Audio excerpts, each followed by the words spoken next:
Welcome to Indiana on Tap. I am your host, Matthew Muncie. Unfortunately, Dustin is not here today. Or fortunately, yeah, depending on who you ask.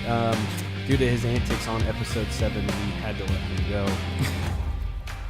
And so now he's down in Tennessee. So we'll see if he ever comes back. I don't know. Maybe if he apologizes for puking in my car, we'll let him back on the show. if I remember correctly, he didn't puke in your car. He got a little maybe on the outside of your car. It was both. Was it? There was, yeah. It was splashback. Did he clean the splashback? No, he didn't clean anything. I dropped him off and headed home because I was like, no more puking, please. Then he's done with the show. Yeah, so he might not be here anymore. So to replace him, we brought in Sean Manahan, Kopacetic Beer Factory. The Beer Factory. All right. So he's going to replace Dustin today. And then I think next week we have Val coming in from Flat 12 to replace Dustin. So this will be pretty fun. Well, this got awkward really quick. Yeah, that's all right. We got Val coming in from Flat. Oh shit! You know what? I thought it when I said it too, but that's okay. Keep going. And so bottoms up machine is down. Brad broke that. Yes, so I did. No Ivory Stout today, but Sean brought a lot of beers. So Sean, what are we drinking to start the show? Well, I brought the Prime IPA. It's rye IPA that I collabed with Wabash Brewing. I think it first came out. I remember the date was Prime, so it was first part of November. And they've made it a few times. This is either the third or fourth batch, but I was close. Was in the area. I had to swing by and grab it.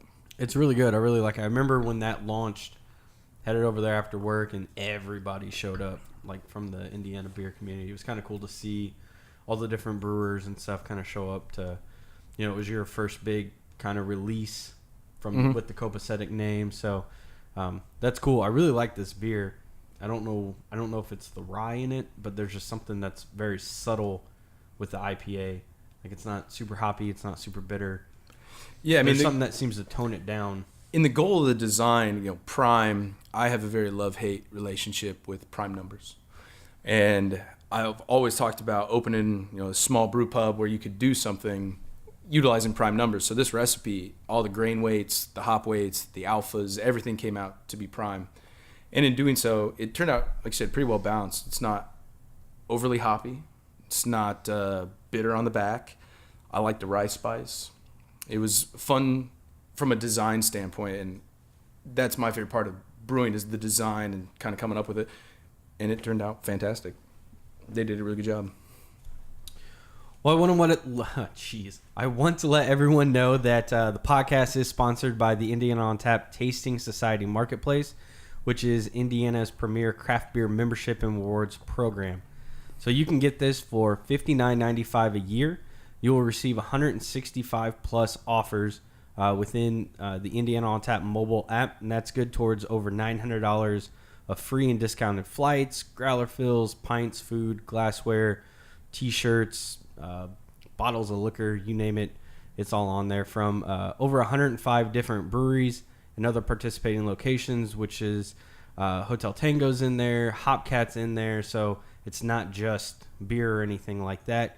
Our listeners can use the promo code PODCAST and receive $10 off their membership. Just go ahead and visit www.tastingsocietymarketplace.com to learn more and sign up. And speaking of that, Sean was telling me before the show, you're looking to join the Tasting Society Marketplace? Yeah, got the paperwork in the car.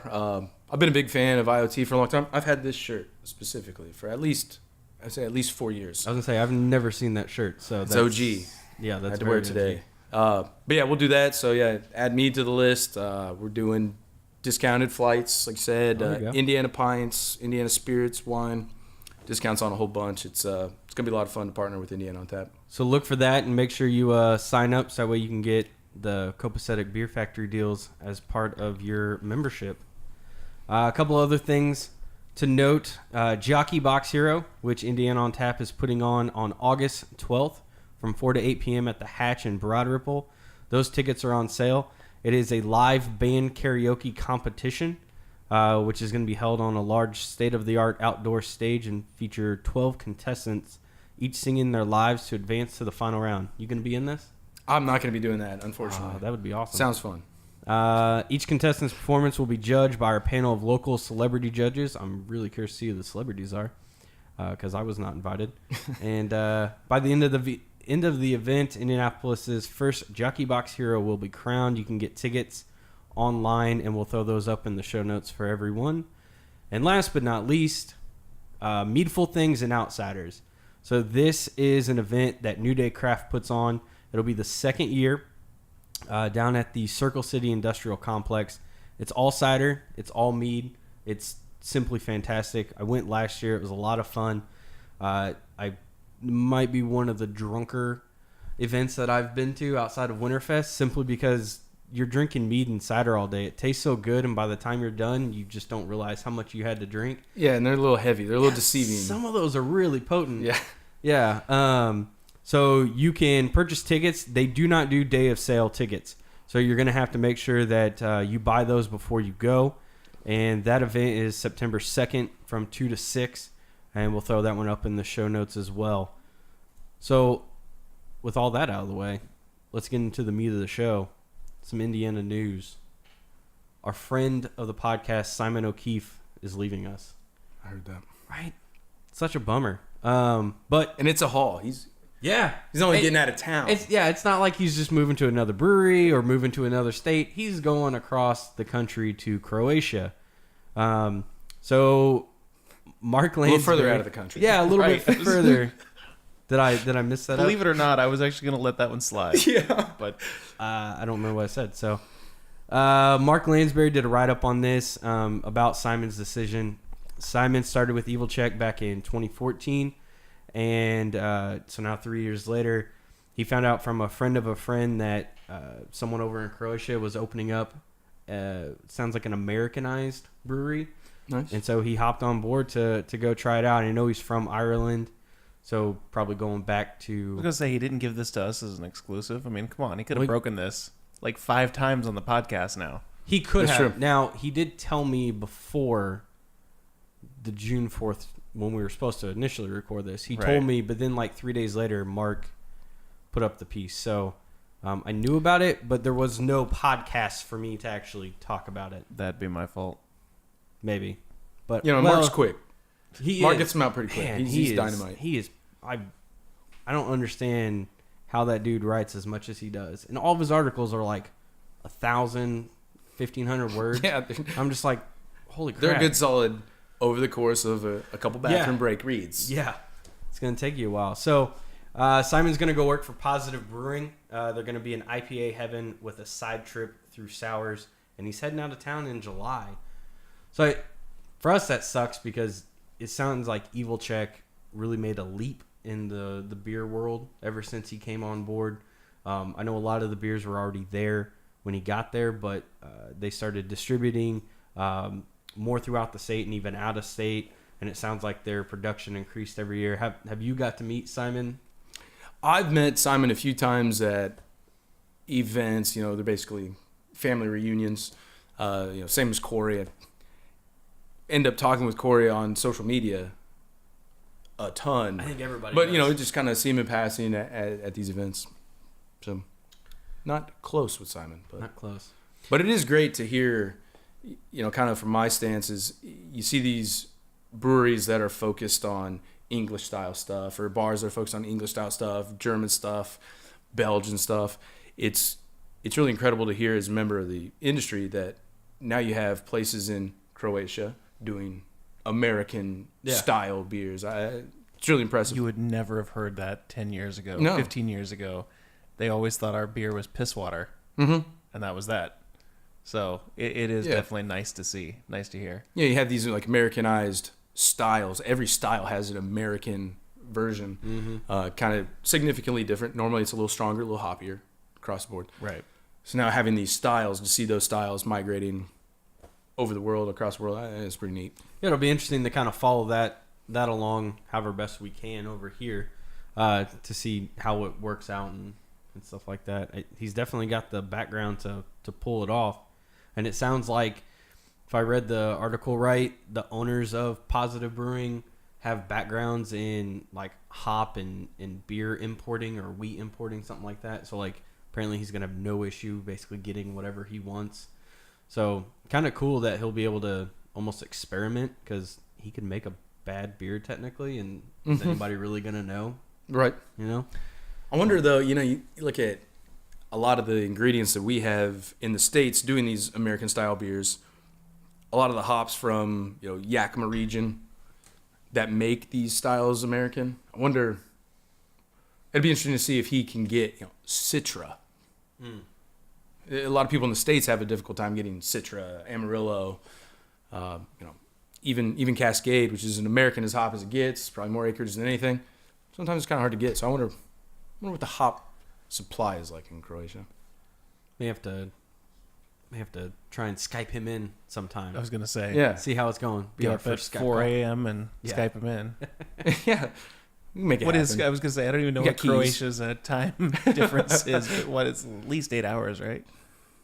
Probably. I was gonna It's say, a big body of water in between Yeah, us. I know. I don't know where Croatia is on the map, so I don't know. Well, if this is the world, it's here. That's about right. Yeah, I mean, I can't argue with it because trust me on it. Eastern Europe, let's put it that way, okay? that's what I assumed, It's, but I don't know. Like, I just don't know where. Like, what's it next to? What's it above, under? I don't know. All right. You got to work by on the that. it's probably what, by the Ukraine, by the Belgium. Well, it's on the Mediterranean, right? And so there's nothing below it. Okay. But Here then I I am don't making want to. fun of them, but I can't exactly tell you Yeah, what's like, next to yeah. it. I don't know I know exactly. the region. I know the region that it's at. It's by Russia, maybe? Over there? It's I don't closer know. to Russia than we are. I do Very know true that. statement. Unless you're in Alaska, then it might be closer. No, That's true. You can see it from your house. Well, hopefully Simon does good things over there, and maybe we can get him to send us some of his beer that he brews. I don't know if that's legal or possible. No, just Figure it have out. him. Here's what you do: you put it in a box and you label it snow globes. Yeah. Ship the snow globes. That's We got snow globes coming from Croatia. That's genius. Because then if they hear whooshing, they're just like, oh, it's just snow globe. Yeah, you can't ship liquid. Yeah. Little But you shout can- out to Alan Kuhn. But you can ship a snow globe which contains liquid. Yes. it's actually further away from Russia than you would think. It's closer to Italy. Oh, okay. It's right next to Slovenia and Bosnia, close to Hungary and Austria. Okay. So it's amazing there. what Google So Maps there. can do. All right. There we go. Now that we've brought this to a halt, trying to Yeah. figure out where Croatia is. Well, now everyone knows. Now you got a geography lesson inside of your beer And show. it's the Adriatic Sea is where it's Oh, okay. I knew there was water involved. right. Well, on from him, a little bit further south from Mishawaka, Kokomo, the Tin Man location, And my hometown. just brewed their first couple exclusive beers at that location. So they did a golden ale, which they called First Brew, right on the nose with that one. Good name. And the article I read was posted back on May 28th, and so I'm assuming since then they've added about 2 or 3 more, just based on what the article was talking about. I don't know how to pronounce the guy's last name, so don't hate me, Jack. But the Kokomo brewer, Jack Sramic, we're gonna go with that.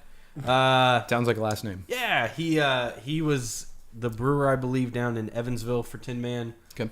Then I think he left and went to Two Hands, and then came back to Kokomo. So now he's brewing there, and he's getting to do a lot of exclusive and small batch beers. And then the Evansville location, I found out, is actually no longer up for sale.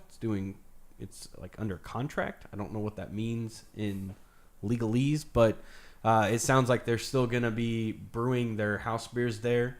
So then he doesn't have to do a lot of that at the Kokomo location. So to me, that's really interesting that I don't know what the Evansville location is going to be doing on the side of beer exclusives or anything for people down there. Well, was it basically just the tasting room and the restaurant that was killing them and not the actual brew side? Or Yeah, was but it... then they put themselves up for sale. Well, I and understand then- that. But, I mean, if you've got a name and you're kind of struggling a little bit and you've especially had to lop off that kind of lopsided, money suck, I guess, then putting yourself up for sale sounds like a smart idea. But if you're still recovering and things look like they're going up, then you don't have to unless under contract means that they're under contract, meaning the sale is imminent, has already happened. Oh, maybe So that's what The that way means? that I had kind of interpreted it, and I might be wrong, and talking with some people, was they kind of were selling everything as is, if you will. So the brand, the brands within their brand, their Weld is great. I have that on the bar all the time. So all their specific brands Right. and production. So maybe that's kind of what that contract is. I guess, I don't know. Somebody just went ahead and bought it. So it does remain Tin Man. They still make Weld, and I don't think they make Circuit anymore. Rivet, Overlord. You're still making the same stuff under the same brand. Just maybe there's new money in there. Right. I don't know. But as having now the bar, it's interesting to see it from the other side. I've been in production for so long, and now I'm seeing it from the other side. And I get to have pretty cool relationship with the distributors and with the manufacturers themselves, and a lot of the manufacturers are friends of mine. And I've heard nothing from that side of a bad future for Tin Man. Right. Still bringing it in, still fresh. I was going to They say, keep because going. everything that I'd always seen, it was always kind of that restaurant tasting room that was kind of bringing them down. Mm-hmm. And to be quite honest, a lot of times people don't realize that restaurants have a high failure rate. And even though the breweries right now still haven't hit that kind of tipping point where they're starting to fail more often than not, it seems like the brewery side is still a very, it's not a given that you're going to make money, because we just saw a few more closings this past month. But overall, they're still staying open more than the restaurant side. The restaurant sides are closing left and right.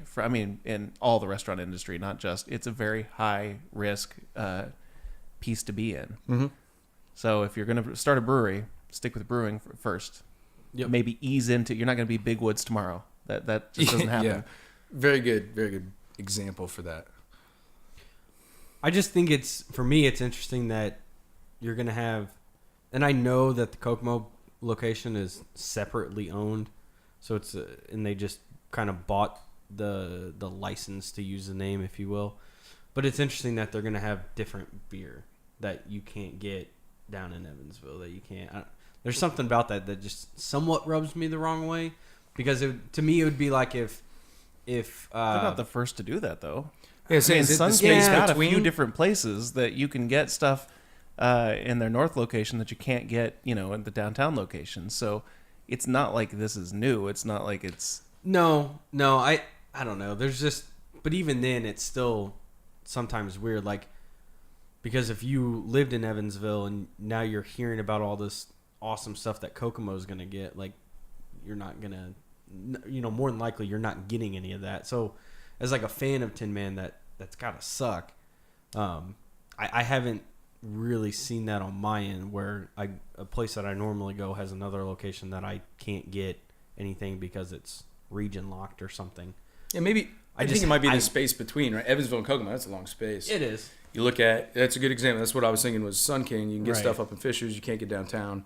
Or, But you're right. It's a 20-minute drive between the two, as opposed to a 4-hour, drive. And I used to have to make that because I was in school in Evansville for college, so that 4-hour drive, man. Every time I started hearing X103, I was like, oh, thank God, I'm close, almost home. Almost there.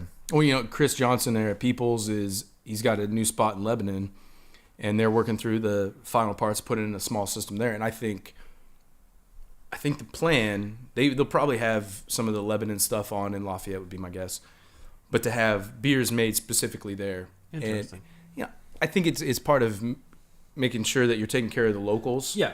Is that there's a lot of beer that's made in Lafayette, and that beer, in People's example anyway, it's available all over Lafayette. It's available all over the surrounding area. You get to Lebanon, I think it's important for him to have that local feel and drive. This Right. beer is made here in Lebanon, and we ship it to Lafayette. And you have those. You're running two different bars. You need two different local crowds. And the funny thing is, it's kind of the same example on a different scale.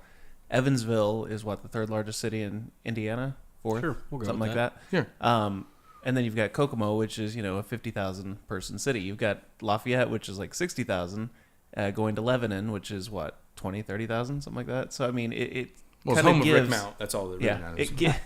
it gives the smaller town something to actually say, hey, we got our own, and it's our own brew. Yeah, I'm not saying it's a bad thing. There's just, to me, there's something weird about If that. you're a beer lover, you'll find it. I mean, you drove all the way up to the northwest just recently on a beer trip. Stopped at several different places. Hence the reason Dustin's not here today. Yeah. So it's a thing, you know. I mean, people will drive to Kokomo or Lebanon just to get that beer if they're really that in tune and they're really that upset about it. I'm sure Evansville people will go through Indy, get to Kokomo, come back, hang out in Indy, drive a few breweries there. It'll be fine. True. I think even on a bigger scale, now kind of thinking about it, a friend of mine, we call him Couch. He recently started working at Sierra Nevada in Carolina. Right. And he came back home the other day and we were talking, and he said that at their location, even on the grand scheme of things, and it's more of a production model, I'm sure, they only make certain beers there that they do not make in California. Now they do have all the beers available, but, you know, it's kind of like, I guess, maybe it's cars, you know, certain cars are made in different towns and different models. You just get to take pride in those specific beers knowing they're made there. True. So you lose, Matt. You lose. Yeah. Your argument is invalid. That's all right. Air 5. That usually happens with me. So, One of these days, he's going to show up with an AK-47 to this group. That's overkill, by the way. You don't really need that. You could just have like a handgun, and there's 3 of us, so it's fine. But 10 rounds per person. You know, No, I'm used to it. So you're good. You're good. For now. This one I'm interested to talk about just because I kind of want to get your perspective of it. So Central State issued a recall of their can Gutnacht, I think is how you say it. Because apparently some of them were exploding in the cans due to being left, stored in warm areas and stuff like that. And there was a secondary fermentation going on. It's not the first time this has happened to an Indiana brewery. I think it was BrewLink. If it wasn't you, I'm super sorry, but I'm pretty sure I remember their Ivory Stout like 2 years ago did this because people were not storing it properly, and then they were like, "Why is it exploding?" Should I be worried? What do you mean? Don't we have the Ivory Stout in the cooler right It's now? not. It wasn't kegs. Okay. So I think we're fine. No, it was just the cans that people like. That make a lot one of it, hell of a story. A lot of it was happening at liquor stores. Like Right. they just weren't. They were putting them on the shelves and then they were exploding. So they issued this recall and just saying, hey, if you bought some, bring them back in if you still have them, and we'll swap them out. So my question, because this is pretty harmless, there doesn't hurt anyone. If it explodes, it explodes. You go get some other beers. Some people are gonna, make it out to be worse than what it really is, but it's not really that big of a deal. At least they're taking a step to make it right, and then now they kind of know to warn people, going forward, like, hey, you should probably store our beers properly, whether a liquor store or just someone buying it off the shelves. Have you ever had to recall a beer as a brewer? Let's see. There was, maybe a few times. There have been kind of small recalls, and a lot of those times we found them, as far as me being concerned, we found them pretty quickly, so they never really left the building, if you will. We had a batch of cans where the seamer wasn't working correctly, and they just weren't sealing. You just squish it, and the beer would come out. Kind of that was a recall. I think we sent a couple cases to the distributor, and we had some kegs that did not meet the staff's QA QC kind of protocol. But again, it's one of those things you get into this level of brewing, kind of like what they're doing now at Central State or some of the other places I've worked. A lot of times you want to make sure you're on top of QA QC, but you got the truck showing up in 2 hours, you got 30 kegs to fill, get them on there. And then we would find it. I think this one time in particular, we found it maybe the next day, called the distributor and said that whole 30 kegs, bring it back. We got a different 30 kegs. So yeah, I've been a part of it, and it sucks. And it sounds like this usually only happens with the canned versions, not bottles, because a lot of people throw stuff in their cellar that still has fermentation going on. So unless there's something different here that I don't know about because I'm not a brewer, Sure. maybe there's something different that they're doing with this beer that's not being done with, any other beer that naturally ferments while you're still aging it, and then that's why a lot of people age the beers?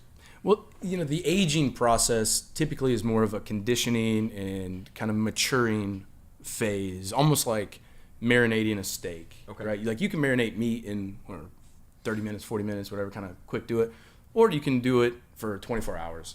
After 24 hours, you get more of a homogeneous flavor. So ideally, there is no fermentation in the final package. Okay. I think what Josh and Chris and Jake did at Central State is really not above and beyond, but unfortunately kind of how things work. It is above and beyond for a brewer to do that. Do this big massive recall, say to come back, admit to that mistake. They know exactly what happened. Mm-hmm. It was, kind of this conditioned maturing. It's not really fermentation. What they saw happening was continued fermentation in the can. In the canning process, introduces a little bit of oxygen. Most craft beers, and I think Indiana City even put something out on Facebook or whatever this week, said all of our beers are unfiltered. Yeah, because you do strip out some flavor with that. So a lot of these beers are unfiltered. We're relying on natural processes to get the yeast out. And if you end up with a beer that is not at what we call terminal gravity, the point where the yeast no longer has any sugar to consume, if you put that into a package, more specifically bottles and cans, you're adding a little bit of oxygen. That's how you start fermentation. A little bit of oxygen, a little bit of sugar, and a little bit of yeast. And over time, stored warm, you will get fermentation, which increases the pressure. And I've seen it in bottles. I've been a part of correcting bottles and seeing bottles be in a situation like that. I've seen it in cans from multiple breweries around the state. It happens when people are growing.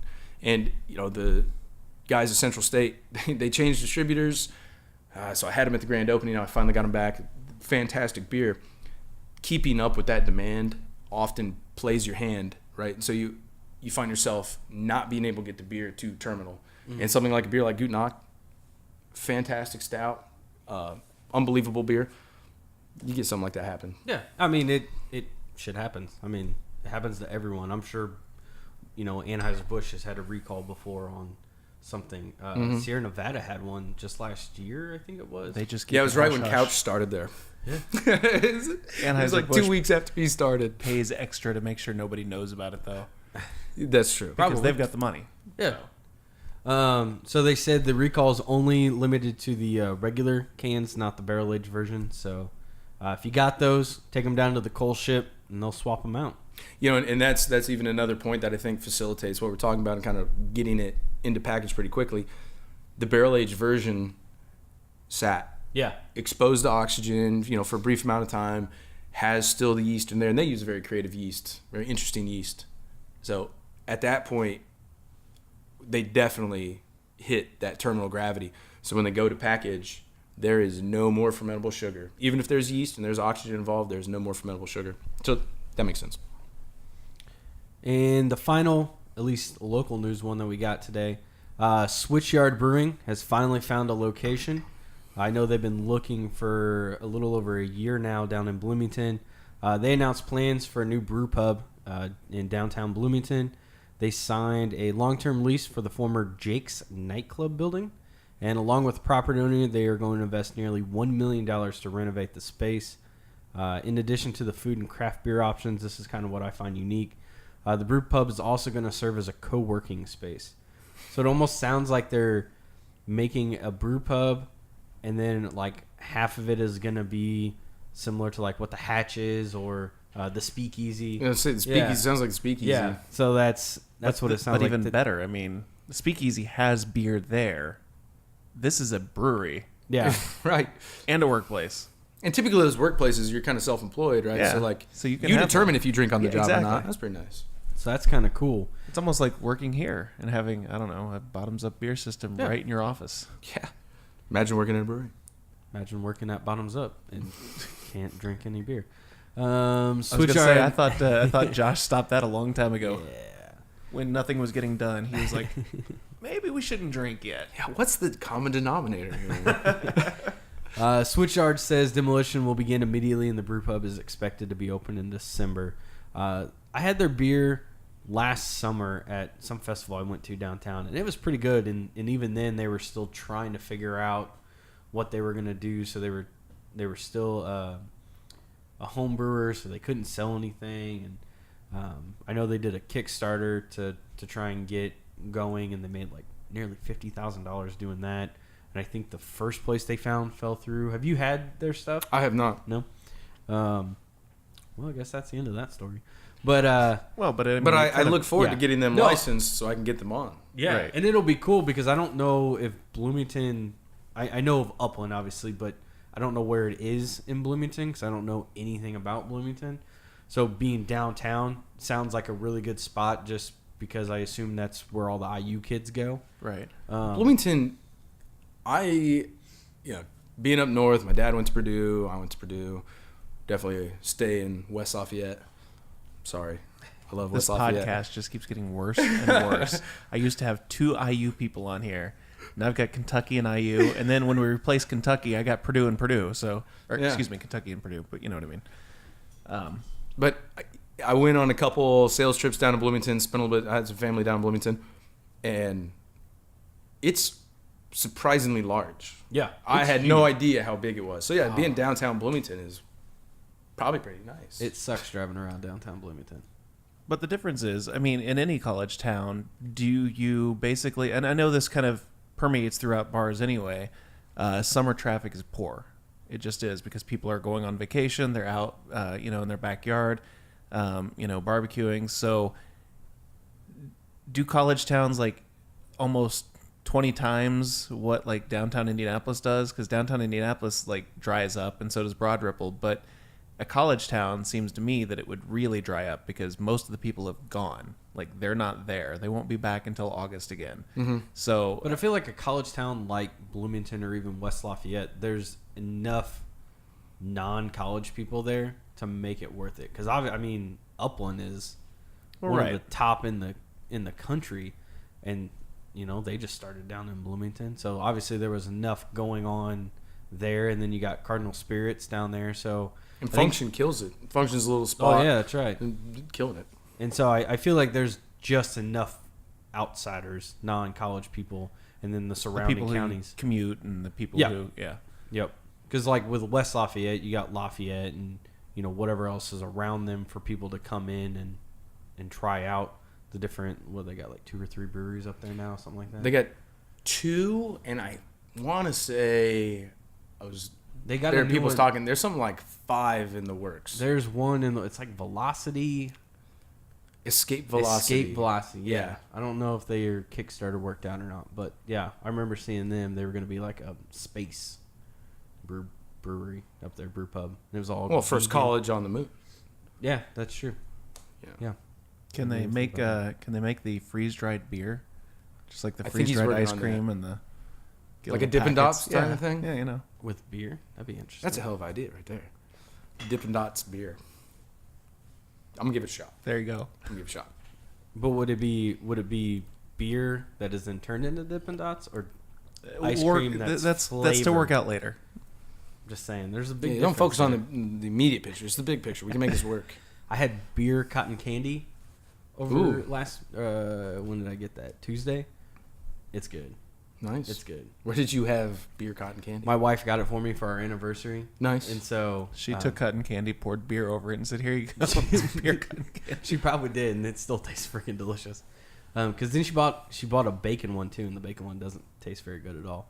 But the beer one, solid, nice and sweet. Kind of has that beer flavor to it. Nice. Kinda like Unfortunately, I get a lot of things that are beer flavored or and they just don't scented, work. like the jelly beans. And they kind of remind me of like what my college apartment smelled like the morning after like a Friday or Saturday. And it's like that kind of beer. Right. Yep. No. Not appetizing.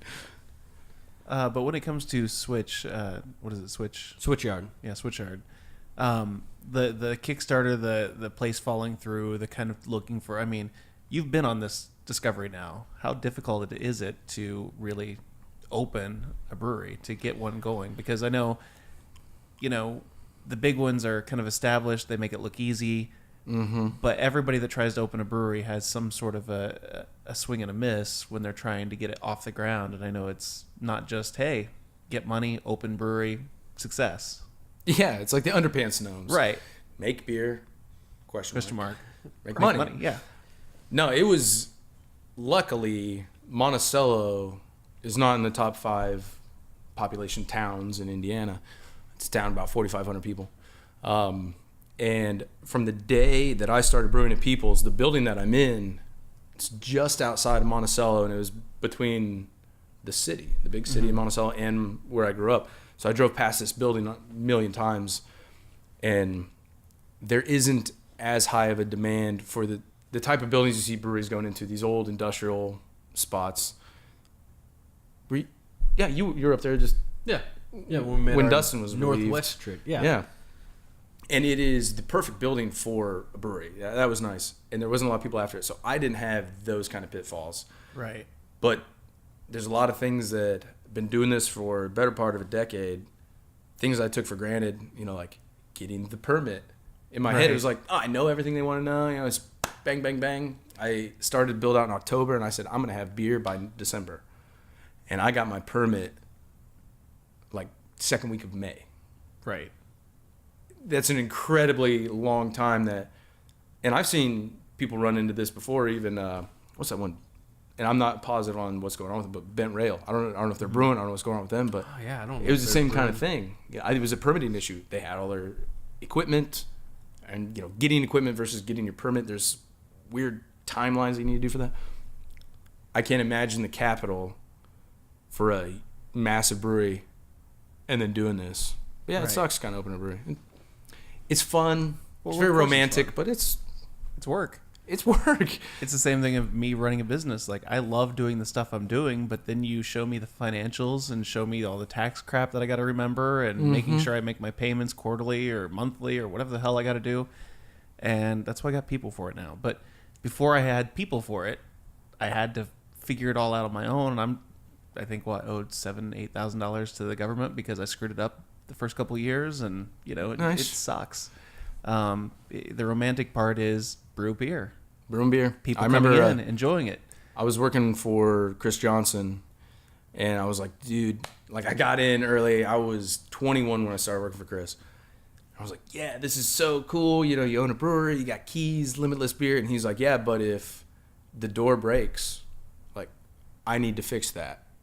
And if this breaks, I need to fix that now. Where when he was brewing at Lafayette Brewing Company, he's like, before, I just tell the next guy. Right. And so now I've had 2 brewing positions where I just kind of tell the next guy, this thing's broke. It's going to be extremely expensive to fix. So let's get it fixed. Now I'm in that same position that it's been funny kind of watching the flow of things where someone's like, hey, this is broke. I'm like, I don't know, let's find a different way. Let's find a way around it. We're not fixing that right now. It's been fun. And then it comes to another question that I had for you, which was, since you've kind of been in this position now, and you've talked about how going and finding that building, you'd had your eye on it. It was easier to get because it's less people after it. Mm-hmm. But you're kind of out in the middle of nowhere. So I don't know. You've been in both places, which is it different? I don't even know what the question is. It's basically, I know you can get a building easier and probably get up and running brewing quicker and cheaper by going that route. But do you see the returns? And I know you're kind of in your infancy, so trying to see it long term, you hope for it, obviously, and we all do. But sure. I mean, I think in the grand scheme, I'm kind of in the middle of nowhere. I am just outside of the small town of Monticello, in the middle of nowhere. I remember you talking about the scenes you saw driving in. It's a small rural town. My location, though, is maybe only a mile, maybe a half mile from the center of Monticello. Nice. I am across the water, so I'm actually in a different county than the town is. And it's odd, having grown up there, as soon as you cross that bridge, it's like you're in the country. So it does feel like I'm kind of in the middle of nowhere. Right. But the local traffic has been extremely dynamite, way more than what I thought it would be. It's a very touristy town. It goes from 4,500 people to about 10,000 people with traffic. We got Indiana Beach. Right. Got the couple lakes. And the local traffic has really made it for me. It's been killer. It's so new. I did want to be downtown. Right. I think that would have been a way better spot so I can participate in the downtown events. So that is kind of pro and con, but the building I got's way bigger than anything I could have got downtown. The price is better, and the character of the building, you're going to have to come up and check it out now. We'll do a satellite show now. It is perfect for the beer factory. Well, because I was going to say, when it comes to a kind of a rural location like that, the prices generally are cheaper, so you're able to kind of withstand less revenue coming in for periods of time. Whereas if you were downtown Indy per se, like you've been before, granted on somebody else's dime, but they basically have to keep up a standard, otherwise they're fucked. I mean, I tell people a lot, people that come in from Indy, and it is great. The type of stuff that I offer, I get people in from all over the state, definitely on the weekends, so I like to be around and talk to them. But I tell people, I lived in Fountain Square area, and they'll kind of look around, and then there's just this mutual nod. It's like, this would have been killer, some factory on Mass Ave or Fountain Square, Fletcher Place, the type of thing that I'm doing.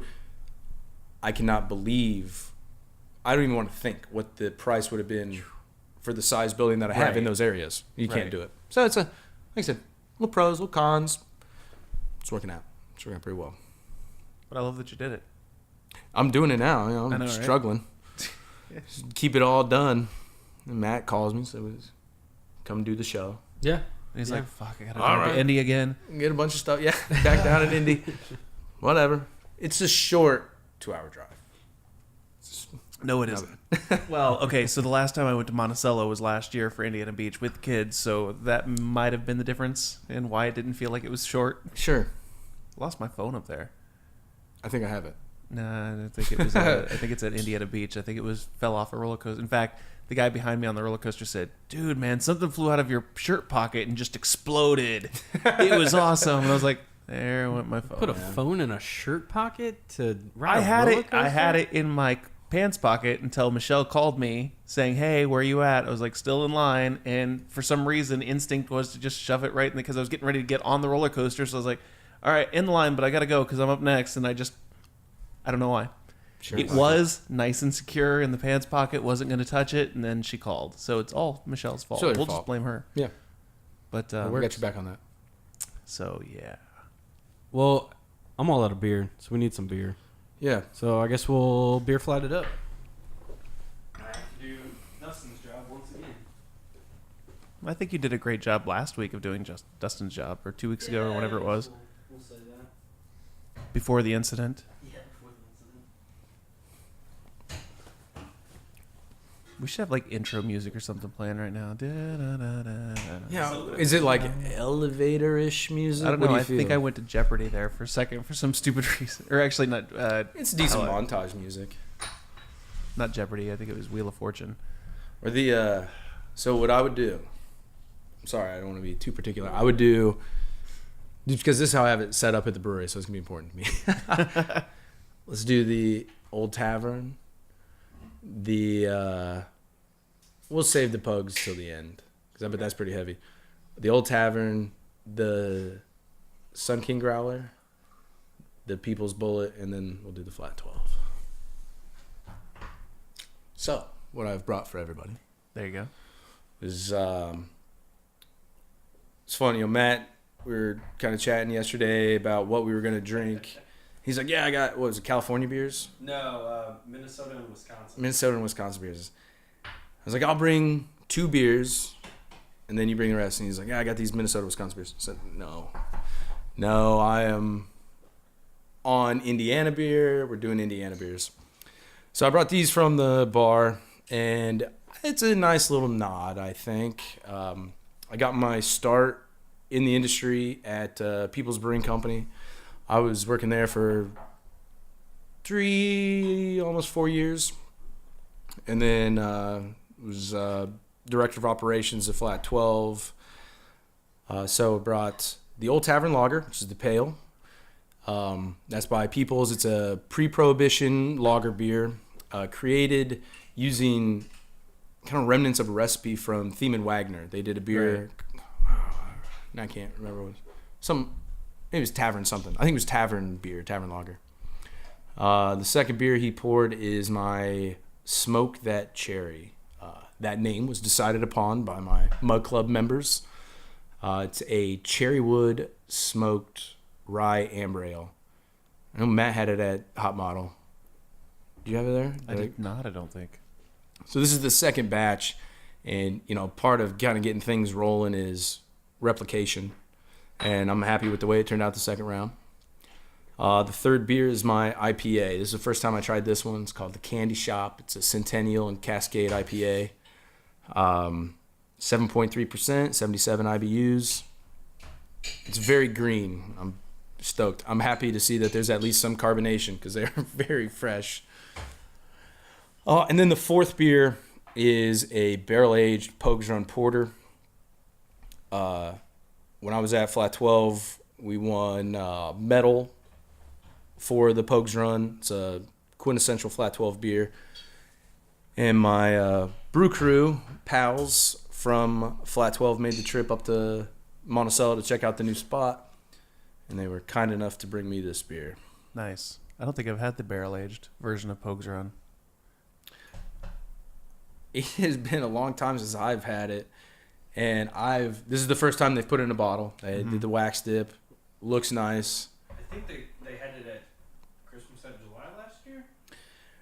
Pogues being one of the beers that they would produce all the time. Really one of the better sellers of Flat 12. It was always available. So if there's barrels available, we try to put Pogues in something because it's very good beer for receiving those types of flavors. Right. I can't wait to try it. The Old Tavern. The very first time I ever had the Old Tavern was at Birdie's. There was a band night, and and the other Sean of the show, Sean Webster, was there. Nice. Working at People's at the time. Yeah. And he had a few of the beers, and that's when I think that was my very first introduction to People's beer. It was about 2-3 years ago, something like that. So I remember when I was there, we were working on a very similar lager. The owner and brewer there, Chris Johnson, is a German lager guy. Gotcha. As a newbie into craft beer, I was like, yeah, let's do hops. Let's do these kind of crazy stuff. He's German lager beers. My wife and I came in, and Chris gave us the opportunity to brew a Schwartz beer for our wedding. Nice. So he's all in on that. And the Old Tavern was something he was working on for a long time. We did it under a different name when I was there and tried similar things. And I remember when it finally came out, he finally hit it. It was dynamite beer. He did a really good job. All right, let's get to this. All right, Old Tavern. The funny thing about Sean Webster was the very first time I saw him after that was on this show. He came in, I'm like, man, that dude looks familiar. He's kind of funny looking, I don't know. There's something about him that stands out. And Sure. It took, I think it might have either been after we were finished or before, and he just kind of looked at me like, you have no fucking clue who I am, do you? And I'm like, oh, shit. It's one of those things. Yeah, Sean's a great character. He and I were on were you in the Mario Kart League? Mm-mm. Okay. No, I know what you're talking about. So I ran a Mario Kart League. I'm going to say it right now, I'm probably one of the better Mario Kart players in the world. I'll say it right now. So I ran this league mostly to stroke my own ego and win. But which version? 64. 64. It have to be 64. That's 64. amazing. See, I don't know. I could give you a run for your money. The problem is I haven't played it in a while. But back in the day, so I need to get it. I need to get my skills Get trained back a up. little bit. Yeah. We'll have a little something. But then Tappers had a Mario Kart Oh, yeah. Nice. competition. And so I called a bunch of my people in the league. Like, let's represent the league. Let's do this. The final four, they're racing foursomes. The final four was me, Kyle Cruz, who's the bar manager at Flat 12, and he was in the league. We had another guy from the league, and then this poor little girl who just got the perfect draw to end up at the final four. And the way they had it going, it was the Special Cup. Right. And we were racing Rainbow Road. Oh. And I don't know if you... I love Rainbow Road. I did the shortcut. Nobody loves Rainbow Road. Come on now. But you got to know the shortcut. I did the immediately start, jump, left, off the track. Uh-huh. And I think I tried it the first time and didn't hit it. I want to say it was a triumphant third lap. I finally hit it. Tried it both times. and won the thing. So I won into the adult Mario Kart or whatever, and Webster was on my team because he's a fantastic athlete. Right. And I was thinking strategy, athlete for Mario Kart. Mm-hmm. No, I love Sean. He's a great guy. Yeah, he was on episode 8. If you haven't checked that out, he threw some shade in episode 8. What else did he do? He talked about side scrolling a lot. That dude's really loves side scrolling on TVs. Basically, I was going to say if I would have done exactly what he wanted, which I don't have time for, but if I did, that thing would have had like scrolling everywhere. It would have looked like CNN on steroids. Well, can we do this? Can we get a picture of Sean right here? I know, right? Do we have those capabilities? Sean sitting on your lap or sitting on your hand. Yeah. Once we get that sweet T-shirt money rolling in, maybe. So go buy our T-shirts if you want to see. Where do you buy those T-shirts T-shirts? Videos. It's the IndianaOnTap.com, the shop, and then you can find our T-shirt. Our burrow tanks are up there as well for all the burrows for out the there. Indiana on Tap podcast. Yeah, not just the normal crap. They say on air, so that's the difference. Yep. The other stuff's good, you know. I mean, go buy the other stuff, but no, just buy ours. Yeah, ours is the only ones that matter. We'll just keep it with that. So, you mentioned before the show, you asked if we were going to talk about rate beer, and we might as well, because we got beers to drink and we got a little bit of time to kill. So, if you haven't, I don't know, we're about 9 minutes away from that mark that people dislike. So, all right, so that means we got dislike. Yeah, well, yeah, the hour long. Oh, 9 minutes away from out. So we still have like half an hour to go. All right, exactly. Cool. Yeah, we got this. Yeah, we got time. So Rate Beer, which if you don't know, is sort of like Untapped or Beer Advocate. It's a place where people can go rate different beers, talk about them, and it's like, you know, super. To me, it's somewhat beer snobbery-ish because they get super into it and whatever, but. It turns out that a minority stake of their company had been bought by AB InBev back in October of 2016, and for some reason, it's just now coming out that stake had been bought. And the craft beer community, including a lot of brewers and breweries, are pretty pissed about this. And as you mentioned, Dogfish Head had asked to be taken off. I think they were the first big name that were like, just remove all of my beers from your website. What was the other one? 6 Points? I thought it was 6 Point. I think that they're in there. The article I pulled up here, Harpoon, Black Project Ale, Prison City, and Cantillon out of Belgium. I guess it's Cantillon. Yeah, there you go. They have it's all a bigger asked, name when you just hear it. Yeah, it's a big name.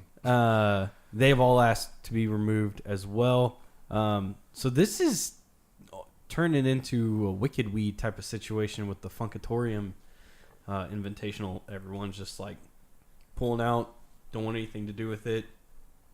What's kind of your take on all of this?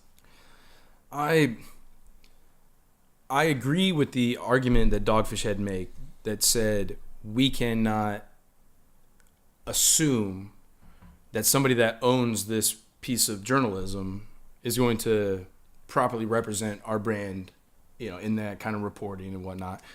And I kind of attribute it to something like any user review site that you can pay to put your name up a little higher. Yep.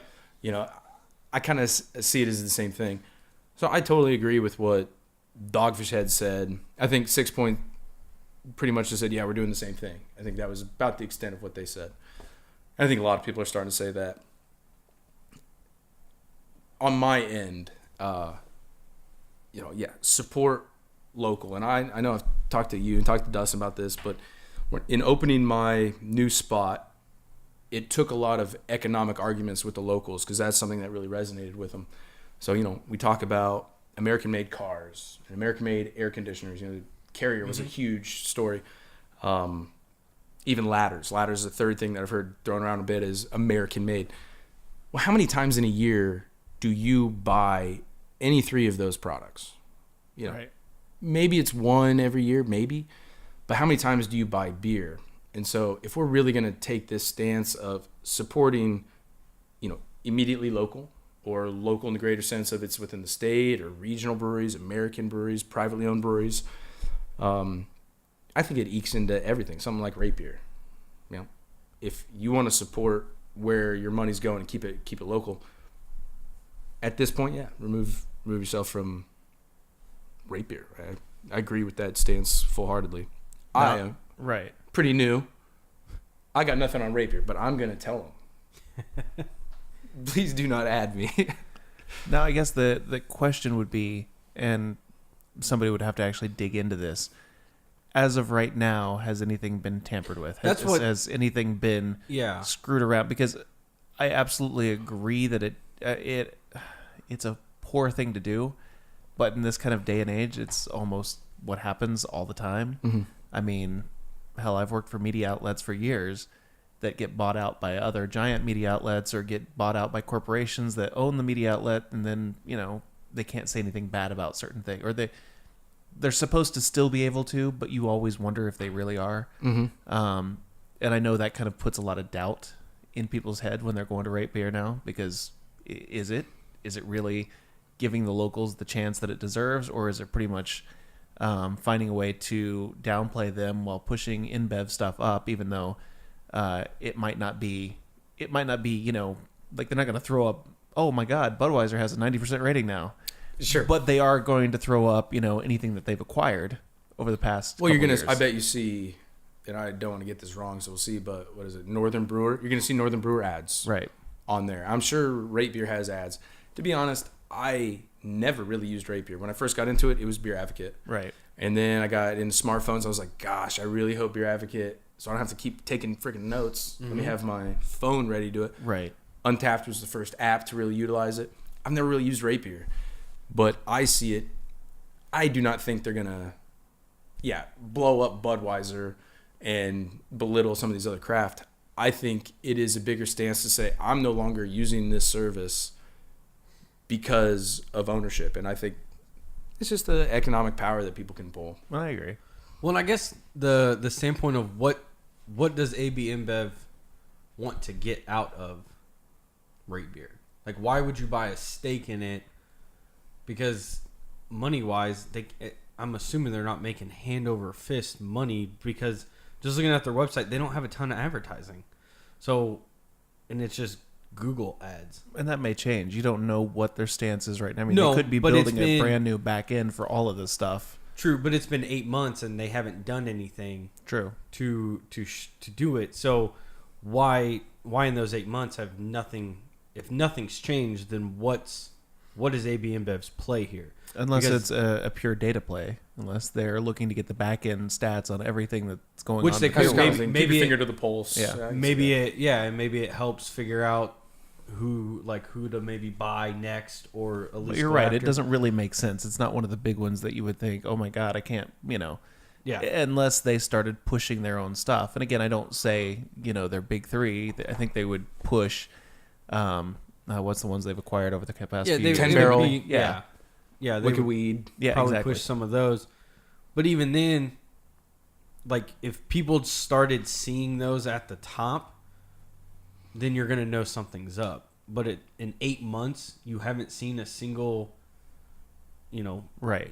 difference in it. So I have a hard time with this one. I understand the backing out of it, but I don't think Rate Beer's a beer advocate or an Untapped or anything like that. I was gonna say it's like the number third 3 fiddle, out of those. Easily, yeah. So, like, what's the play on this? It's still the one, principle. I really don't. It's still the principle of the thing. It is, yeah. If we tomorrow found out Untapped was bought by Miller Coors, I think people would go apeshit over it. Mm-hmm. It's just one of those things that, I don't know, it feels dirty being a part of something that you're against. No, you're that's against true. the suppression. You're against the, the money being thrown about to make sure that you get, I guess, premium push over everybody else. So if it's not there, I mean, if they bought Untapped, everybody would, not everybody, but a lot of people would stop using it. Yeah. The problem is, especially with Untapped or something bigger, like, Beer Advocate, you have to almost weigh in what does that do for me compared to being on there and not being on there. Because I know Untapped is huge. I use Untapped I used to use Untapped all the time. I rarely remember it now, but it was nice to see what other people are drinking because it's a very social app. It's even Beer Advocate I have to go out and look at. Untapped, I can just pull up the thing and there's the social feed of everything that people are drinking. I'm like, oh, I haven't tried that yet. I need to get up to that bar, or I need to get up to that brewery, or I need to go order what they had where I'm at. So I don't know. When I first saw the story, I was like, wow, yeah, they bought Rate Beer. Yeah, Dogfish has pulling out, yeah, it all makes sense. But then, in the grand scheme of things, I've used Rate Beer maybe 5 times in the past 10 years. Well, it'd be interesting to see those who do use it on a regular basis to see what their thoughts are with it. I'm sure some won't care, just like people don't care when AB buys out, different craft breweries and stuff like that. So it'll be an interesting one because it's kind of a new ground. They had the AB InBev started or bought out, I think it was like XYZ or something like that, or that was the name of the company that they made. That was then like a journalist website, and then people found out about it and they're like, no. Like that's kind of where you draw the line of when you're starting to push or you can't. It's kind of like the whole ESPN thing. I don't know if you guys follow that or not, but like the whole Bill Simmons issue where he so basically they put all this money into getting the NFL for Monday Night Football, and then he during Deflategate, he took shots at Goodell, the commissioner of the NFL, and they told him to back off, and he goes, no, right, I'm a journalist, we are unbiased, this is what we do. Well, and I mean, I went through the same issue when I was working as assistant producer for Mark Patrick on Sports here in Indianapolis. We had one of the biggest stories of 2002, something like that. I was working at Q95, WNDE, and Jay Moore went on to Jim Rome's show saying that they practiced Edgerrin James, beyond what his capacity could be because he got injured, and they wound up tearing some more ligaments in his knee. And it was a huge story that he said that on Jim Rome's show. And we weren't really sure if he said he was talking to an agent. Their agent turned out not to be, Edge's agent anyway. But we had Bill Polian come on that day because he always came on Monday to talk about what happened on Sunday. And we brought that story up, to which he was infuriated. He wanted the transcript. He wanted everything about it. Somehow we wound up talking him into, well, if we got Jay Moore on, would you come on with him? And so Tuesday, by the end of that interview on Monday, I already had Jay Moore's contact information from the Bob and Tom show. Called up Jay Moore, confirmed it. We told Bill Polian, he said yes, he would come on. And it was the 20 minutes of the most awkward, fun radio I've ever been a part of. Interesting. And it made national news because you've got Bill Polian ranting and raving, Jay Moore saying, this guy's a lunatic. He won't even let me get a word in, Indianapolis is listening to their favorite, president just being a complete moron. It was national news. And the Colts came down very hard on us. Like that next little bit, because we were in the contract year with the Colts. So Q95 was possibly going to lose the Colts. We kissed their ass so much. I mean, we couldn't make fun of them. We couldn't talk about them in bad form. Basically Mark. Horrible. Yeah, and Mark was a sports broadcaster who had to toe a line that he shouldn't have had to toe. Exactly. Just because money was involved and the Colts were part of it and they were pissed off. We wound up signing the Colts for another 4 years. They won their Super Bowl and then they jumped ship and went to another station anyways. Who cares? I don't know. It is kind of that money talks. That's for sure. And I hate that. And I have to walk that line too with Indiana on Tap, but having gone to school for journalism and knowing what the ethics are and stuff like that, I mean, I've been upfront with people. If you do something stupid or the beer I'm having is not good, I'm gonna say it. I'm not gonna tiptoe around it because then people just assume that everything I drink is good, and that's not the case.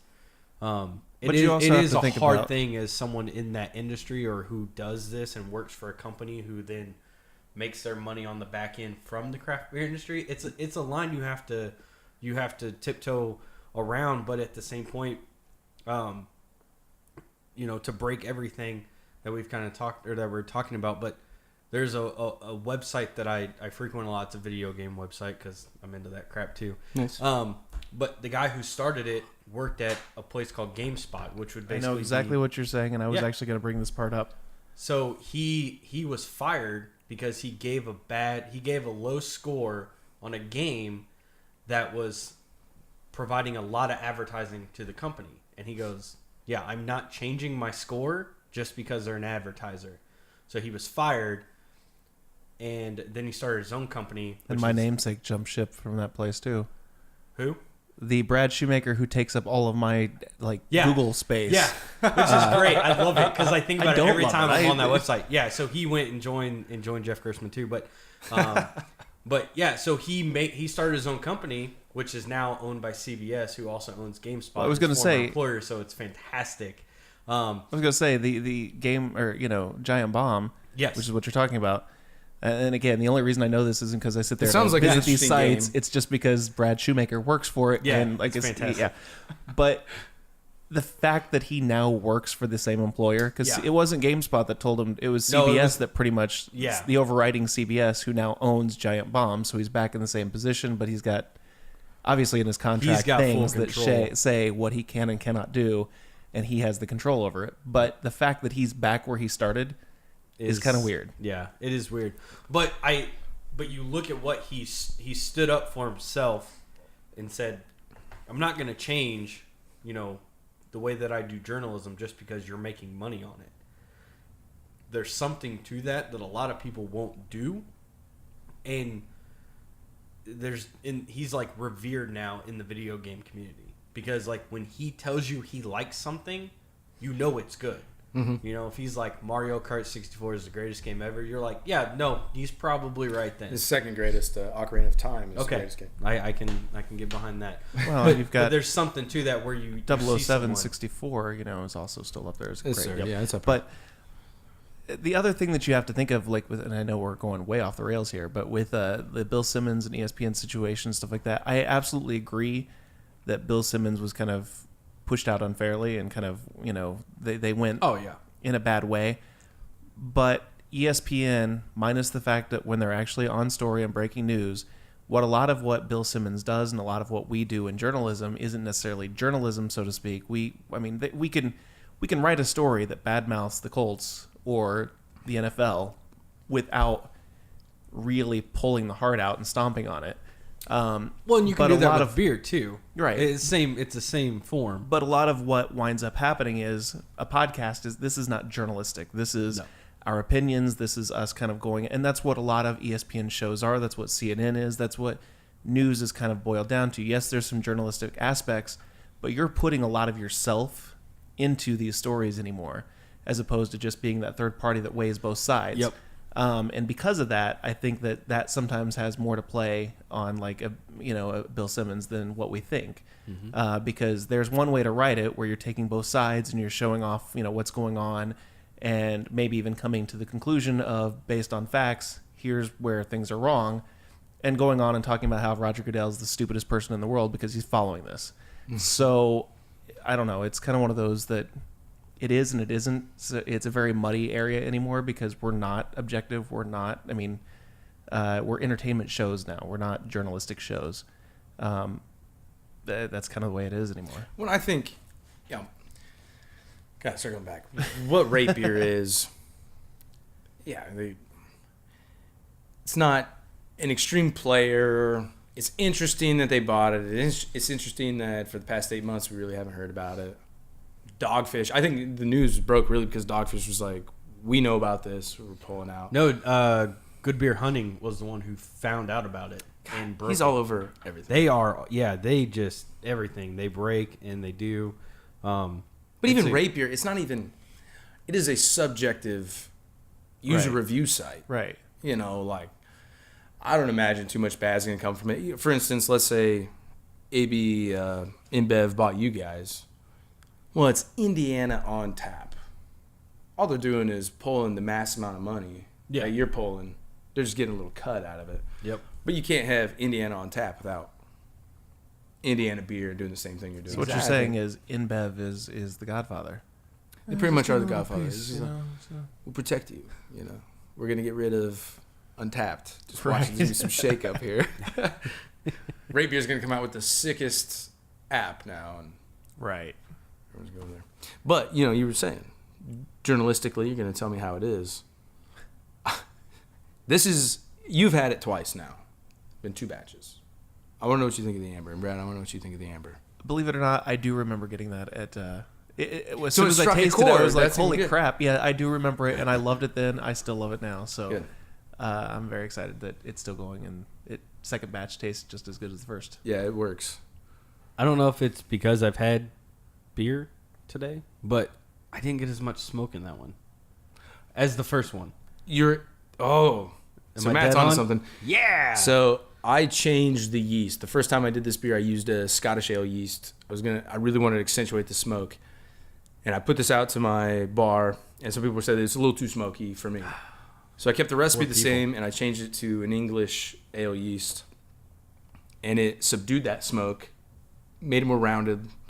I think it's still very balanced. It's a little sweeter. Yeah. It doesn't bring out that smoke, but good call. Catch. Yeah, wow. Yeah, because I drank it. I'm like, man, I'm just. At first, I was like, am I drinking the right beer? I thought I'm it pretty was, sure he said it was the second one. I thought it was Dustin that always came on and was like, "Well, I get notes of blah So, blah blah." yeah. Whatever. So the only reason I'm good at this one is because I own a smoker, so I do a lot of like smoking of ribs and briskets and crap like that. So I have that acumen for that taste. Sure. And I love Rausch beers all day, and those are like the smokiest thing you can drink. So that's like the one flavor I know to look for. And when I had it last time, I was like, ooh, okay, it's not as smoky as I thought it was going to be. Because everyone calls it whenever you see the word smoke, you just never know how much is going to be in it. I was like, all right, not as much as I thought it was going to be. Really good. And this one, I'm like, I don't really taste any smoke. So maybe I got the wrong one. I don't know. Yeah, it's sweeter. It's more back end with that yeast change, but good call. What about the IPA? The IPA is amazing. Awesome. Matt, what do you think? I mean, it was pretty good. I drank it all, and I didn't really take time to. I just wanted to get a It's little bit not of feedback. overhopped. It's This is you guys are the first 2 people outside of myself and my father to try it. He's always on my Nice. ass to try something. So I like it because it's not overhopped. I mean, there was a time where I couldn't wait for to drink the most hoppiest thing in the world, but I think as a lot of people are we're kind of over that part. oh, it just kept stacking. Yeah. You can get way too much. So I think it's got a nice balance. Yeah, I wanted what's great about my small system is the ability, calling this candy shop just because it needs a name, and I'm really happy with how it came out. Did another beer that I replaced some of the Pilsner malt with rye, this is Centennial Cascade, so I changed the Centennial to Chinook. Just get to kind of expand on beers, but no, good. It's good to hear. That's the whole reason I drove the 2 hours was to see what you guys thought. So I mean, it was good. I Well, drank it the was whole thing shit. and didn't Go back to Monticello. complain. I guess I'll have to try more after the show because I don't really have a take on it. I drank it too fast. You're gonna have And to then I drink it started again. drinking this. Yeah, we got talking. I got drinking. This is what happens. That's how it goes. My wife always says you drink so fast, and I don't know what it is, but it's true. Like, Well, we got to make those people that are mad. It's longer than an hour show. We got to make them happy. yeah, Gotta get them all down. yeah, they're gonna love this one. We're an hour Great! and They're 10 talking now. about sports and video games. Where's the beer? And journalistic Yeah, integrity. journalistic integrity. Not What sure is what show I journalism? turned What in. isn't journalism? This is an amazing show right This here. is what happens when we fire Dustin. So, maybe we're gonna have to bring him back to get him 4th back on. beer. This is Barrel aged Pogues Run. I really like this. It's really smooth. It is incredibly smooth. Yeah. I got to give Sean Lewis props and Eric Fox props. Will Green, the crew at Flat 12. I remember I was there. I was a part of it, so it is something I can take a lot of pride in. Was really honing. I coined the term woodworks, and I hope they use that. I hope they keep using that because that's a fantastic use. What Sean Lewis has been able to do with the barrels is incredible. Every single barrel-aged beer that comes out of there. The choice of the base beer is always fantastic. They have access to, I want to say limitless types of barrels, but they get in the mead barrels, they get in tequila, rum, the works. And him and Eric do a fantastic job of picking what beer goes in what barrel and then manicuring that.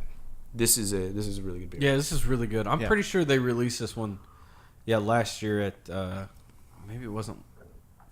Was it February? Sorry, it was in February at their anniversary party.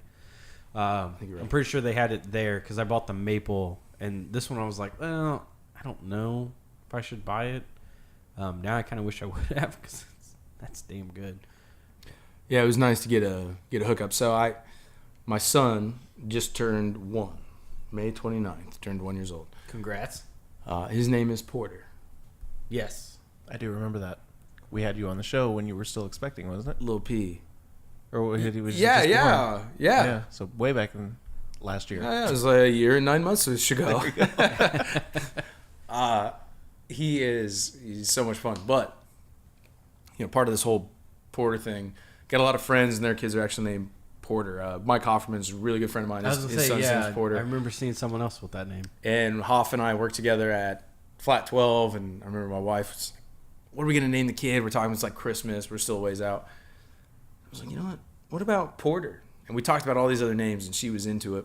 I was like, yeah. And then we won a medal when I was at Flat 12 for Pogues Run Porter.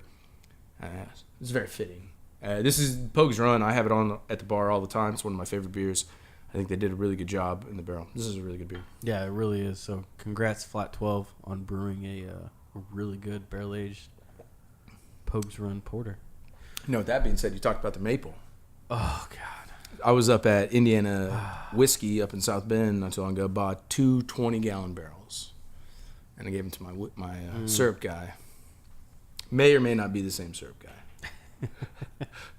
I don't care. If we're making more maple beer, I'm all for it. That is like the greatest stuff I've ever had. I absolutely love it. You know what is I can't not? wait.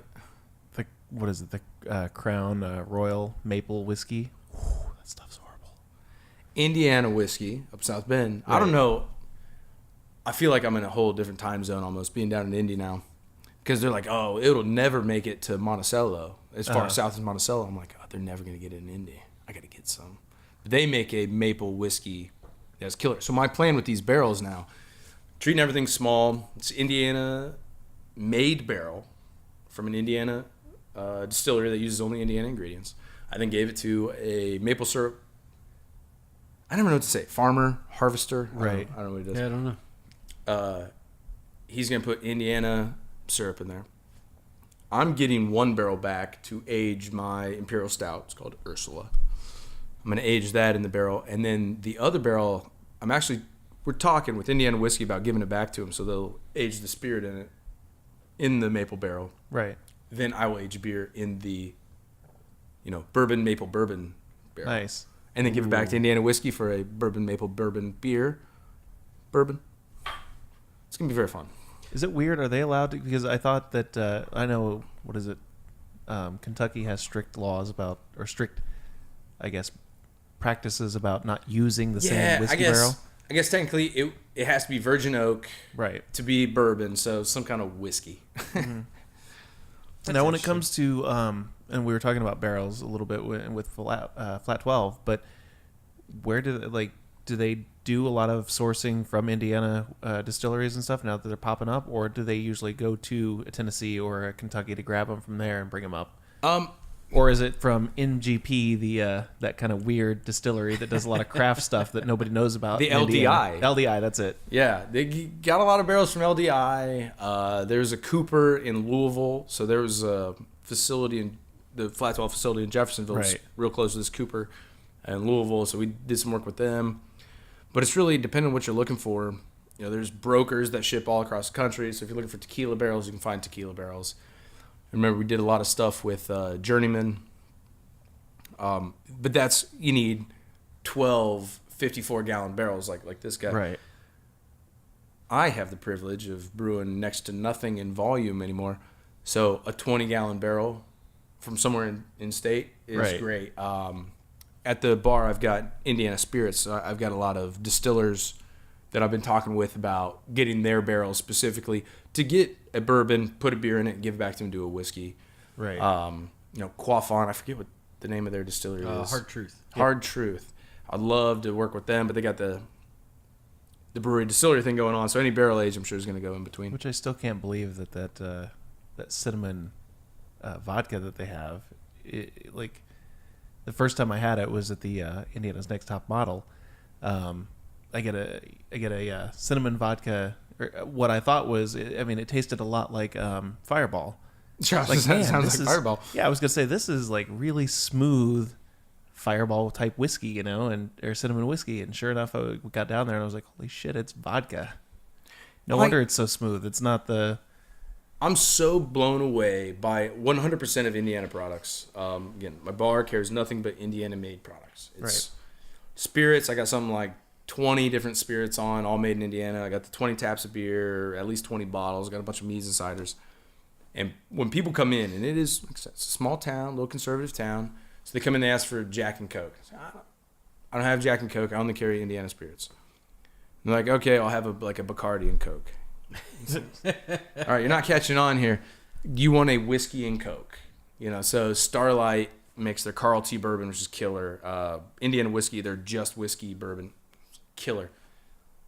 Sometimes when they ask for a Jack and Coke, I just throw it in there and see what they think. And the grand, I guess, the idea of what's going on there is kind of lost on a lot of people, that it's only Indiana product, but they're drinking it.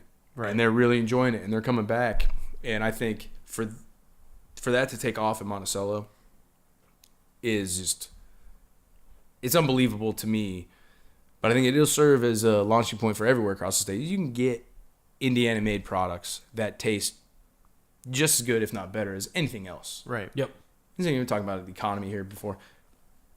Why not? If you can get it here, get it here. You can get a air conditioner made in Mexico, and if it's really important to you that it's made in America, you can get one that's made in America. Mm-hmm. It's going to work just as well. Might be a little bit more expensive. Now, I was going to say, when it comes to people and, where you're at, Monticello, and the smaller places, we often forget about the smaller places. They're probably still more accustomed to your Bud Light, Budweiser, Miller Coors, things like that, because craft is around, but do they ship often to those smaller liquor stores? I know in Indianapolis, we've got a ton of stuff. You go to Evansville, you got a ton of stuff. You're just used to it. It's there. But a smaller liquor store in a smaller area has to get what people majority want to have. And so trying to get them a variety of stuff is probably difficult. So something like you probably, it's got to get, it takes some getting used to, I guess. When I was at the Scoreboard, which is the family restaurant that we've since added on to the brewery, helping out there and ordering beer there, I could not get a world-class rep, the kind of craft segment of Monarch. I could not get reps up from really anybody. They'd just be like, here's our thing online, look at it, tell us what you want. Right. A lot of it's not available. I keep telling them, I know everybody that you're working with. Hook me up here. I'm trying to get something rolling. As soon as I said I had 20 taps, I get all the attention I want. And so, unfortunately, you get those liquor stores. There's 2 liquor stores in Monticello. Right. And then the Kroger. They do not have... always more liquor stores than grocery stores in small towns. That's true. Well, how many Krogers I was do you going to say, need? there's But I mean, like... I would count up the amount of liquor stores we have here compared to the amount of grocery stores, and I'm pretty sure there's still probably have more too, but it's always more noticeable in small towns because it's smaller numbers, so you can see like 2 or 3. There's a small town down near Evansville that I've been to, and there were no grocery stores in town. But there was a liquor store. Sure, there was a liquor store. You had to like drive 30 minutes to go to Walmart way outside of town, but they had their liquor store right there on Of course, gotta have it. These small towns, they don't have the representation that I was hoping to get when I was at Scoreboard. So you don't have, for instance, Monarch. I do a ton of business with Monarch. Love them. They're the Miller Coors distributor. I would call in. I'd be like, I want, since we got it, Flat 12 is represented through them. I want Flat 12. And they're like, okay, well, how much Coors Light do you want? I want none. Right. And so when these small liquor stores in these small towns, they're asking for beer, they're asking for catalogs, they're just like, we carry Miller in 8 different package sizes, and we carry Coors in 9 different package sizes. Right. Just let us know what you want. So unfortunately, they don't have the wherewithal to ask for specific things. I, having come from the industry, am very demanding. I want this, I want that. I've got the business model to make it work. And now, now I'm getting some returns. Let me ask you one thing on that, because, and I'm not going to throw out names because if I'm wrong, I don't want to be that guy. But I've seen on social media that other people who deal with distributors like that, where it's like, okay, we can sell this to you, but you got to take this amount of Coors Light or Miller Light or what is it? Do you run into that? I used to a little bit, again, kind of without keeping distributors' names out of it. I used to, but then that was when I had 5 taps, and we did carry a lot of macro beer at the old restaurant. Then I said, this is what I'm carrying. I'm carrying nothing but Indiana beer. So absolutely not am I going to buy any of that macro stuff. It doesn't follow with my business plan. And if you are unwilling to sell me this other stuff, you only carry a small pocket. All these distributors, some of them are much bigger and carry a big portfolio. Some of them don't really carry anything. I want to have those beers on tap. But you're either going to give me what I want or not at all. And they've since backed off because there's no way. Let me give you, Coors Light Coosters or a big Coors Light poster. Just as an example, naming a brand, not in particular, but like, but for what? I don't have it. I'll pay the premium $1 for the premium beer. I know it stays in the state. I know the person making it. They specifically tagged this keg for me. We're gonna make this one work. And if Coors Light is the issue, then we're not gonna do it. It's like $18 a case, right? Versus like $200 a half barrel. Mm-hmm. Just, I'll give you the $200. I don't want to give you $218. I know. I've never understood. I mean, I get it. That's what they're charged with, is making sure they make Miller Coors happy, and having these other brands kind of puts them at odds with Miller Coors just a little bit. So they have to try to upsell everything. But I don't know. It's an interesting, I don't know. Again, we're revisiting the Indiana laws this summer, so we'll see what comes of it. Because I know nothing will come of it, just like every summer. Everybody always focuses on the cold beer and the Sunday sales. Yeah. They don't really completely understand how much more there really is when it comes to promotions, when it comes to how you can purchase your beer if you're an establishment. I mean, the 3-tier system, people just don't understand that whatsoever. Working at Q95, the beer companies can't directly come to us and have us promote, or they can't promote their products themselves. They go through Monarch, that then comes to us, or at Q95 when I was there, and then we promote their products by hosting an event that they could have easily hosted on their own, but they can't do it because it's not allowed. I don't know. There's so much weird. Just be right back. You're gonna watch him walk by. Oh, he ducked. Yes, he did. He ducked. Well, I had a question for him, but he's gone. He gone. He gone. So I guess we can cut this? No. I was gonna say have we ever cut one of these? I was gonna say I said that, and then I was like, Brad's not gonna cut this. He's not even gonna listen to it. Yeah, that's work. I don't do that stuff. So instead, people have to listen to the two of us wax philosophic. We can just talk crap about Dustin since he's not here. I know this is like a great change for you, isn't it? We get to talk shit about Dustin. It's weird to have him, because the first time was Next Top Model, which that show ain't going up. That show was bananas, anyways. It'll go up. I just have to have time to do it. Will it go up next year? Yeah. We'll play it as the precursor figure out what's going on. I mean, that show was bananas. It was our first live show. And then, of course, our second live show was him getting wasted at Evil Check. I know, and I'm so pissed I missed all of this because I was supposed to go with that, and I didn't get a chance to. Oh, man. You were the fastest pisser in the entire world, dude. Yeah, I was just thinking Did you just piss in the hallway and then come back? I found a door over there. Yeah. There's a door on the left. It's a 2-hour drive. I got the big monster. That's mistake number one. So a guy at work, 52-ounce cup.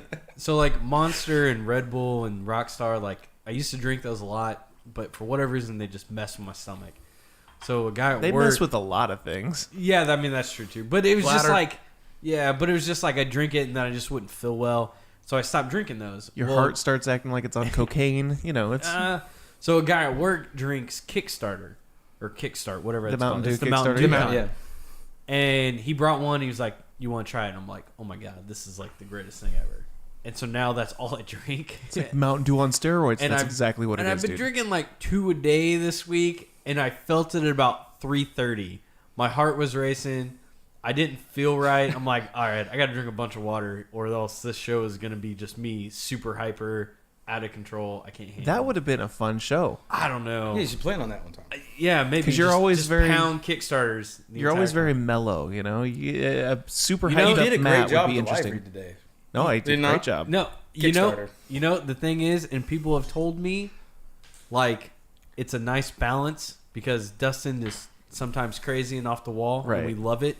And then I'm kind of the guy who like keeps the show on the rails, and it's like, well, someone's got to do it. And then what do they say about me? Nobody And then that mentioned dude just kind of chimes He's got in. the face for the guy in the background. That's what they say. The guy chimes in, and it's a pain in the ass because we don't want to hear him talk because he doesn't know what the fuck he's talking about. When they can't read lips if they're just watching it. And he's been on all 3 versions of the show, so get him the hell off. He's the one guy we don't want. Yeah, there 3 must, versions. There must be something there. There must be a reason why the show continually goes off rails and somewhat fails. It's got to be Brad. Oh, common denominator. No, I don't know. This We're is good. episode 9, right? Episode 9. I think they were up to like 20 something. We just started over, and I kind of didn't think about that when we started over. Like, we're on episode 9, and then people are gonna go back through and be like, "Well, now there's 2 episode 9s." Here's in the funny iTunes. thing. I'm so confused. I'm like, you know what? We're gonna hit like 50, and then no one's even gonna realize that there were like 20 something. But what I'm episodes saying beforehand. is there was about maybe 10 to 12 episodes of each. Adam and Drew. Yep. And then there was another 8 to 9 episodes of Sarah. There were. Oh, so that's the 3 versions. Yep. And now we're us. up to 9, so this thing should be coming off the rails anytime now.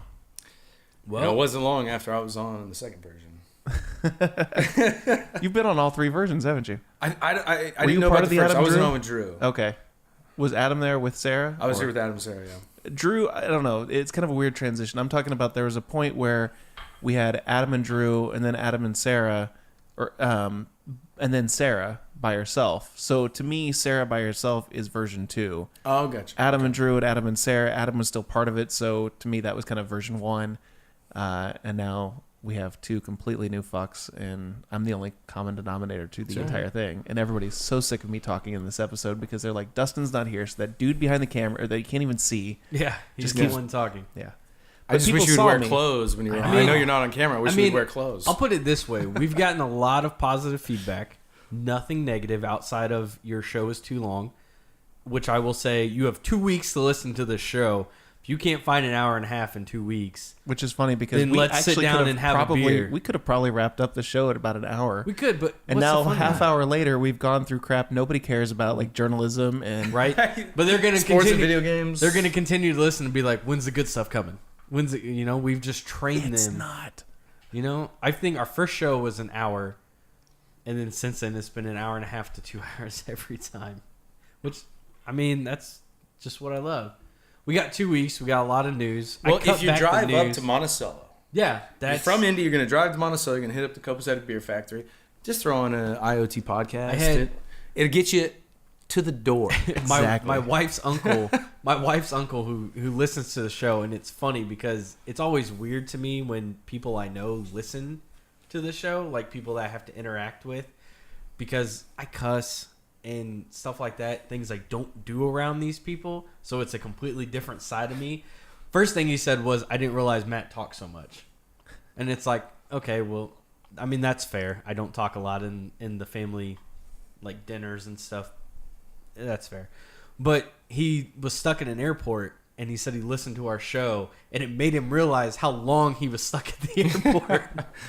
And my wife told Crap, me this. show's I'm like, over. I've been here for 2 hours now. yeah, basically. And I was like, oh, that's funny and that sucks all at the same time. Most podcast apps have a feature that I love using, which is 1.5 or 2 times the speed. Yep. So I typically listen to everything at 1.5. 2 times to me is just a little too much. can't But I even know do people. 1.5. I know people who go further than that. Does it sound like an auctioneer? No, not really. I mean, it speeds everything up. I mean, for the most part, especially when you get used to it, it's fine. But when I go back down to 1 time the speed, the normal speed, I'm like, oh my God, these guys all sound like they're slow.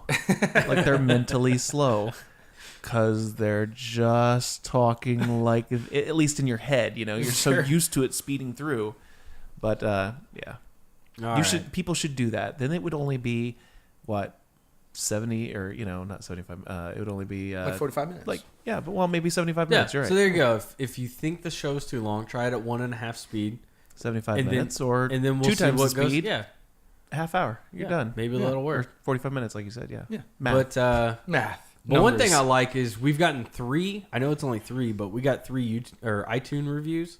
That's pretty good. Hey, that's more than what the other people got. Nice. So because there was none on there before, we've gotten 3, and we've only been doing it for 8 episodes until now.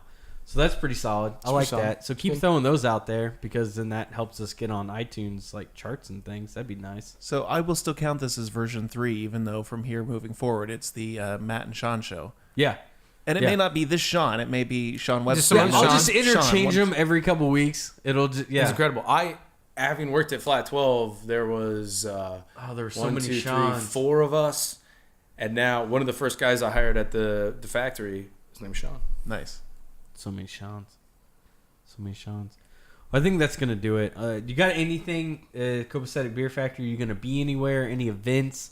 Anything big to announce? Well, I think at all? Since we talked last, which was Hot Model. I don't know if that show made it on, but nope, not yet. Next year. Got the permit, got 10 batches in on the pilot. The IPA and the amber, they're quickly turning into kind of regular beers.